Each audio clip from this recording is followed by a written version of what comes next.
ॐ सोमनाथाय नमः। ॐ मल्लिकार्जुनाय नमः। ॐ महाकालेश्वराय नमः। ॐ ओंकारेश्वराय नमः।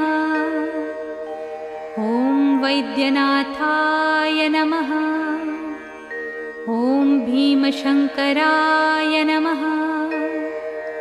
ॐ रामेश्वराय नमः। ॐ नागेश्वराय नमः। ॐ विश्वेश्वराय नमः।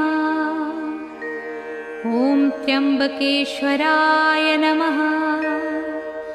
ॐ केदारेश्वराय नमः। ॐ भुस्मेश्वराय नमः।